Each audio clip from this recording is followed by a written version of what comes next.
guys. I know what you're thinking. How many jackets does this guy have? Every video he's wearing something different. You're correct. One, I just like jackets, you know. And it helps me identify which video in my hundreds of videos on my camera or go to what. So, you know, there's a brain in there. It's doing something. Yeah, it's struggling. Just finishing up some shooting with the Smith and Wesson Response on 9mm carbine. Running around on a bad ankle right now, so there won't be any running. No running gun for me right now. So I figured I'd come back about 150 or so. Try to drop some 9mm in on these C-zone steel.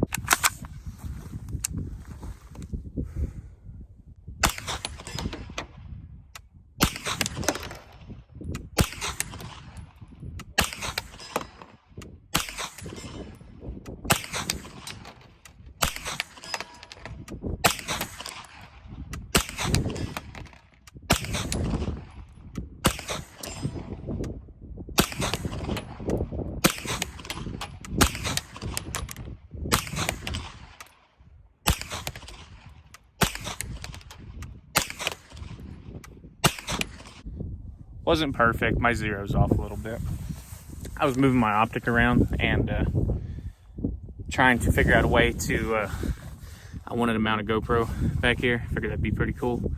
But so I moved my optic all around and jacked with it, and now my zero's a little off, but it's good enough. All right, see if we can zoom you in here.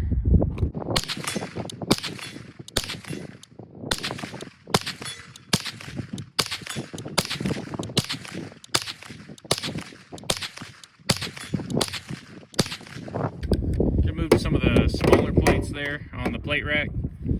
Probably can't hear them. I don't know if you can see them either though.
Recording targets that time.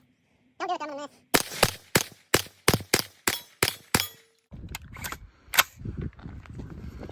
Tactical. All they're gonna hear is me like chewing gum like a cow back here.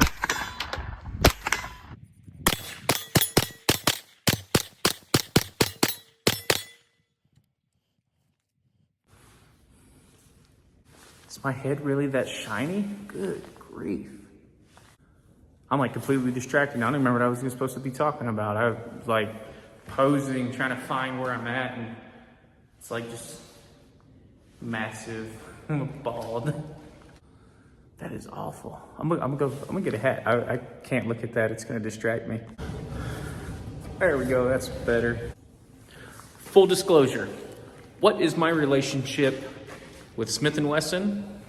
I'm glad you asked. It's actually kind of a mess. They have been hounding me for years to review their products. And it's gotten so bad that my attorney's office had to send a cease and desist letter because they were sending people to my house in the middle of the night begging me to, hey, review this thing. We'll send you ammo. We'll send you guns. None of y'all believe that. Yeah, no, absolutely nothing. They didn't send me anything. They don't know who I am. They don't care who we are. I was going to do a first shots with this Smith and Wesson response. And we filmed a couple of range trips, and I just never got my thoughts together on it, I guess. And next thing I know, I'm already 500-600 rounds in, and why not? We'll finish this video up, at 1,000, and I'll just make a full kind of review and talk about it. So that's what we're doing today. Kind of start with the specs. If you don't know, the Smith and Wesson response is a 9mm blowback AR style carbine. Just standard AR, takes AR grips, AR triggers. They do have the folding ones that come out. This isn't that, right? Just standard AR.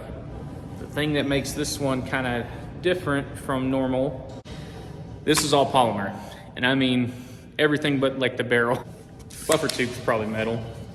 Yeah, that's metal. Of course, plastic stock, plastic lower, plastic upper, plastic handguard.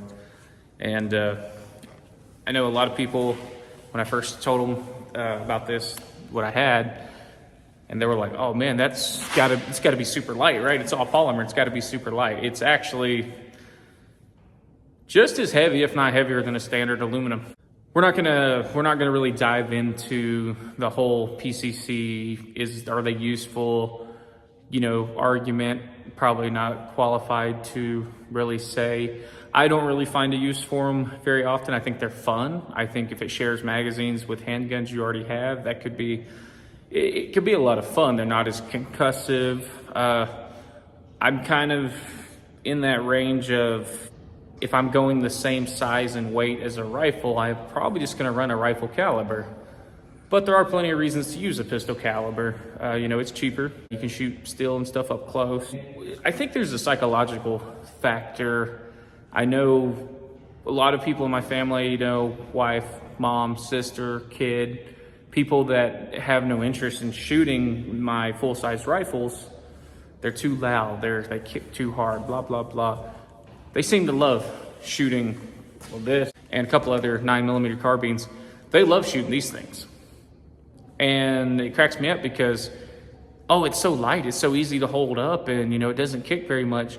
And it literally weighs just the same as my rifles, and it kicks pretty much the same as like a carbine length, like a 16-inch rifle. I got a 14.5 mid-length that is very soft shooting.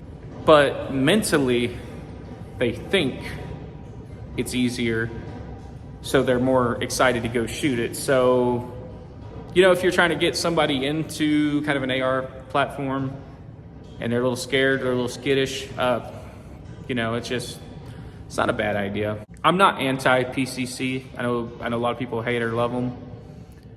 I like them, but I don't really hang on to them very long. They're fun, but I just don't find a lot of use for PCCs. I do think they're cool. So, but this isn't gonna be some philosophy behind PCC versus rifle or something. I don't care. All we're talking about is this Smith and Wesson response. How did it shoot? How did it run? Was it accurate? Was it reliable? I'm just going to give you my experience and my opinion with this for whatever that's worth, which probably isn't much. Why should you listen to me? It's a great point. You shouldn't. Bye. End the video. No, because I spend way too much money on guns and ammo, and I like to go shoot. A lot of trigger time on guns that maybe people are interested in. I just figured I would share what I find. So we'll just start front to back on this bad boy here. Muzzle device. From the factory, it is a standard just thread protector. Comes off very easily, it will walk loose. I'm not a big fan of that. That's my first kind of complaint, which I'm gonna insert before this point. I need to look up what the actual price on these is.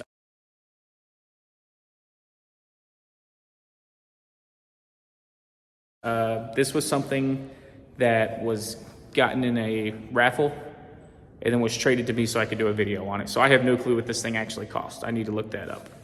That would probably, price will probably dictate a lot of my opinions on if it's worth it or not. So I'm definitely gonna look that up before I edit, while I'm editing this. But it came with a just standard thread protector. I'm not a fan of that. I feel like that's kind of a cheap out. And I mean, regular flash hider, I wouldn't have, this is a Yankee Hill. I don't think it's considered a comp. It may be kind of like a mini comp, but it has like a suppressor threads, which I never got my hands on a 9mm can, so couldn't run this thing suppressed. Probably be at least a year before I ever get one of those. It took me about a year to get my 22 can. So fortunately, no suppress for this video. I mean, you could have thrown a 9mm bird cage on there and I wouldn't have changed it. I wouldn't have cared. I don't like the thread protectors. I think they look stupid. They walk free all the time. I don't know. I just think it looks dumb. That's maybe not a good reason to change it, but A2 bird cages are cheap. So, I mean, if you just want to order a 9mm, flash hider and slap it on there, probably run you $10, $15. If you don't care about the thread protector, there you go. You're all set. This is just something I found local, and it was not cheap. I think this Yankee Hill is like $70-something. And I really had a long debate about, do I hate a thread protector enough to pay $70 for this? And obviously I did. All right, so we got a M-LOK rail, all polymer. I just threw a bunch of random stuff. Okay, this thing looks kind of goofy. I was having fun just throwing whatever I had on there. So M-LOK stuff all over. I got a sling mount. Got my light here. Got a little slate black texture grip. I do like it. It does me no good up here, but because of the reinforcement in the rail, I couldn't put it further back where it would have done me some good. So I'll show you that in a second. And then just a little pick rail cover, because I found it when I was going through my part box and said, screw it, throw it on there, Threw some form tape. I was having a lot of fun with form tape. I was going all Stalingrad on a couple of pellet rifles, and so I threw some on there, and I threw some on the grip. I'm gonna go ahead and pull this off so we can check out the grip in a minute. The MMP grip texture is, of course, fantastic, but rail. So if you'll see right here, we got this, it's like a reinforcement that kind of goes all around that section. I'm guessing it's for the barrel and stuff, but that's kind of right where I would like to put my hand. And so this grippy stuff I could put, up here somewhere, but it would do me the best in this area. And that's right in the middle, so it screws with it. I can't put it there. It's not doing anything up there, but it kind of looks neat. I'm sure some of you guys that are fairly observant may have noticed a missing screw in this spot up here. And I noticed it midway through the filming where I was talking about the rifle. Kind of concerned me a little bit. I wasn't sure exactly what these did, if it was just handguard retention, if it had something to do with the barrel lockup. I didn't think it would, but I had no clue. So I went back and started watching some old footage, and I realized that that screw had been missing for a while.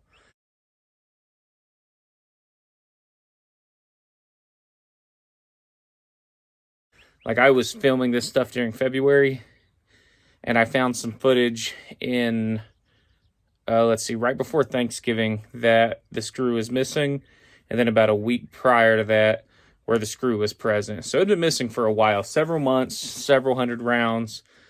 So I was like, I guess it wasn't that big of a deal. And then I checked the other front one on this side, and it was extremely loose, about to fall out. And then the rear two are still pretty tight. I did contact Smith and Wesson. It's been about 5 weeks now. And they said they were going to send me another screw, but I still haven't seen it. Kind of waiting on that. But I kind of got tired of waiting, so I'm just kind of finishing this video up. I did take all those screws off, 4, 2 on each side. I wanted to see what happened if I took all 4 out. And the answer is nothing. I couldn't separate the handguard. I couldn't separate the receiver. I couldn't get anything to budge anywhere. Tapped on it with a rubber mallet, still nothing. So maybe they're not important as I thought. I don't think they're anything really related to the barrel, because these are just plastic spacers. So it can't be that important if it's holding on by plastic. So I guess for whatever reason, I put that one back in. So I did Loctite all those and just kind of put it to spec, waiting on either that screw to show up, or I may pull one back out, take all the measurements, and just try to find one that looks the same and try to get that ordered and put in. Because I do plan on selling this to move on to the next thing. And I don't want to sell it with a part missing on it. I was kind of concerned when I saw it missing, because I was trying to figure out what happened and why. And turns out it's probably not that big of a deal, but I spent way too much time focusing on that in that first video. So I cut a lot of that out, and I just wanted to mention that to y'all now. I would check these front screws. They're like 15 torque or 20 torque. I want to say 15. I would check those, make sure you Loctite those down. So we're getting to the part that I don't like. I don't like having polymer receivers. I know it's cheaper to manufacture and all that, but I don't feel like the aluminum receivers are very expensive, and they have to make them a little thicker, beef up a few areas. One of those areas is, of course, right around here where the buffer tube thread's in. So my takedown pin is recessed in there, and can't really use a bullet because 9mm is too fat. So let me go find something to push this through with. All right, got a screwdriver. All right, standard AR trigger group. All right, got our blowback bolt carrier here. Pretty dirty. I don't think I've cleaned this thing. Did I? I might have cleaned it after the first range trip. Cleaned and oiled it. Polymer charging handle. Basically everything that can be polymer is polymer on this thing, and it was really a turnoff when I first realized that. So I knew nothing about this thing. A buddy of mine's like, you know, hey, we got this thing in a raffle. I don't want it. Do you want it? I'll trade you something. You can do a video on it. So we did. We traded. I had no clue this thing was all polymer, and it was kind of, I was just like, man, I don't know if I like that. It feels like an airsoft gun, because I have the MMP 15 22, and it's all polymer. It's kind of like, yeah, you know, it's just a 22 or whatever. I don't know how I feel about that on a 9mm, but I will say I haven't had any issues with it. It's been solid. I haven't noticed any weird flexing or shifting, you know, zero with polymer and tightening. I am slightly worried about, like, if I over tightened the optic, that I could probably crush that rail. Like if you were just going absolutely ham with a wrench, you could definitely crush that upper rail, because, you know, it's in that channel where the charging handle rides. So don't do that. You don't need, you know, I think it's like 15 to 18 inch-pounds is your spec there. But you got some big monster hands, you can definitely probably crack or crush that upper. So the little takedown pin, that kind of annoys me, just because I'm trying to pop it open just normal how I would on any AR, and I can't. I got to find something to pop it in. Pretty standard AR stuff, to be fair. It's just polymer. I don't know how I feel about it. I don't, when I say like when I talk about, you know, the polymer upper and lower and all that, I don't like it. It definitely is not something I prefer, but to be fair, it hasn't caused me any issues being polymer.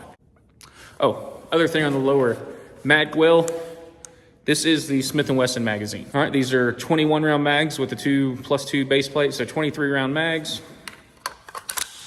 That's the MMP mag. It says that it has a Glock mag well. I was under the assumption it would be in the box. It was not for mine. It might be for yours. Tell me, if you got one and you were looking at this video, let everybody know. Is yours Glock? Is yours MMP? Is it two different versions that you can find and order? You know, you can get a Glock version, you can get an MMP version. I'm kind of curious, because this one is the M&P mags, and it didn't come with a mag well. But this whole mag well, can you see the takedown pin goes through there? See that? You can take that whole mag well out and swap out your mag. I think that's pretty cool. A couple of different companies are going to stuff like that. I like the option. And then one thing I did notice when I was taking this apart, let's see if I got some. I thought I had video of this, but I couldn't find it. See if y'all, so I can see this. Right up here, this little piece here. If you take the lower completely off, that piece will fall out. So just be careful. That's retained by that takedown pin. That will fall out, and it's kind of a pain. But just keep an eye on that. That's not present on standard ARs, so it's not something I was looking for. It took me a while to find it and put it back in because it just flew off because I was just ripping stuff apart. So make a note of that. I would have definitely ran this with Glock mags if that would have been my preferred, because I have a lot of Glock mags. But it didn't come with that, and I wasn't going out of my way to go find a mag well. I did look around on Smith and Wesson's website. Didn't see one right there available. Didn't look into it anymore. Figured, who cares? I'll run these two mags, be fine. One thing I did skip is the trigger. I didn't really talk about the trigger, but there's nothing wrong with it. I wouldn't even bother changing it unless you just have some really fancy trigger that you just enjoy. Flat face. A little bit of take up.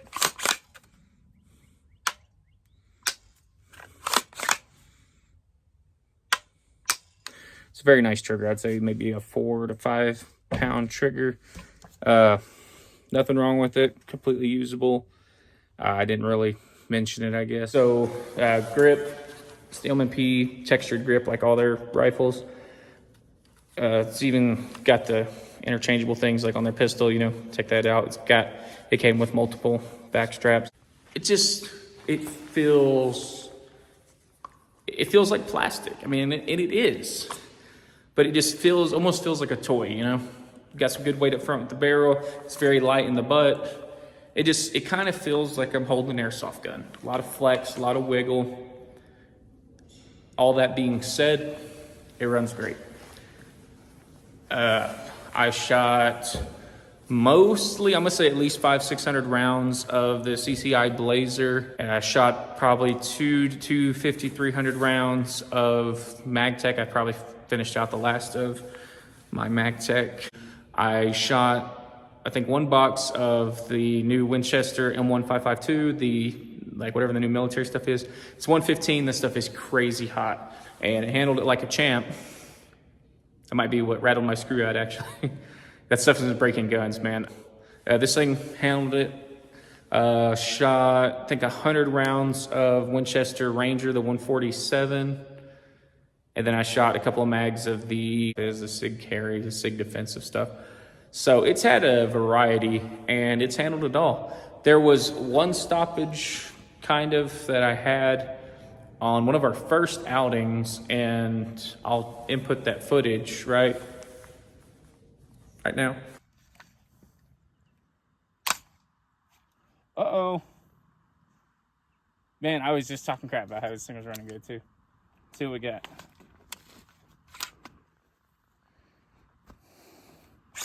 No strike. Look at that. I don't know if I short stroked. I don't know what happened there, but it did not. You can see it clearly in the video. I didn't notice it at the time. It didn't go all the way in the battery. Now, of course, blowback, it doesn't have a forward assist or anything. It didn't go all the way in the battery. I tried to shoot. It clicked. I just thought, uh-oh, what happened? Bad round or something. Take it out. I think I'm not going to reenact the whole thing. You can see it in the video for yourself. But I thought, oh, light primer strike. Didn't have a strike at all. Now I was thinking, uh-oh, what happened? We lose a firing pin. What happened? And I go back and watch the footage, and I realized it just didn't go into battery. When I pulled the trigger, it dropped the bolt in the battery, and then ran great after that. I don't really know what else to say about this thing. It's actually, if you're looking for a 9mm PCC, I will look up the price of this thing. I will insert it into this video. I want to say MSRP is like $800-900, so street price is probably mid $600 to $700 something. There's not a ton of pistol caliber carbines on the market under that price. Most of them are going to be $1,000, $1,200, $1,300. I really like the CMMGs. Those are pretty sick. Those are expensive. The Scorpions are pretty cool. The Scorpions, I don't like them stock. The one I had a bunch of work done to it to make it what it should have been, and so I think it's probably set at like $2,000.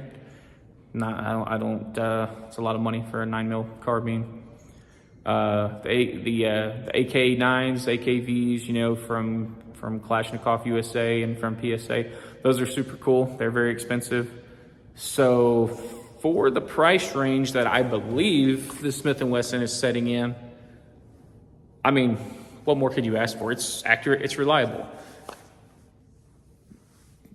Would you want a 9mm 16-inch rifle over just a regular 5.56 16-inch rifle? I don't know, that's up to you. I don't care what you do. It's your money. I'm not your mom. Overall, is this rifle though, I like it more than I thought I would. I was like, whatever, you know, cool 9mm carbine. I got a lot of 9mm right now. Let's go shoot this thing. Give me something to go shoot, something to talk about, make a video on, you know, just go have some fun. And when I got it out of the box and it was all polymer, I was disappointed. It's probably not fair for me, an uneducated, you know, redneck, to sit there and question the engineer. Oh, I absolutely did though. And I'm just kind of like, man, what are they thinking? Why is this thing all polymer? Like, it's just got to be expense, because it's not like it weighs less. I would assume it's cheaper, and I would assume that makes it easier to design these mag wells and stuff. If you don't have to forge it and CNC it and stuff, if you can just, you know, do like an injection molding of a polymer, I feel like that it's probably easier to change mag wells and do stuff like that and design those things. So for the kind of price that this carbine falls into, I think it works pretty well. I've had no reliability issues besides, I think that one was on me, and I like press checked it and I didn't look to see if it was in there.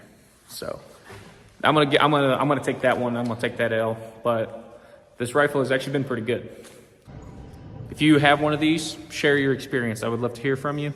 It's fun. It's cool to hear from you guys. It's cool to hear other experiences and to, you know, see like what I uncovered with my testing and shooting and just having fun with it. Is it similar to you guys? Is it different? You know, what do you guys use PCCs for? You know, is it a varmint rifle? Is it a suppressor host? Like, you know, come on, educate me. Throw me in some stuff, man. That's my take on this one.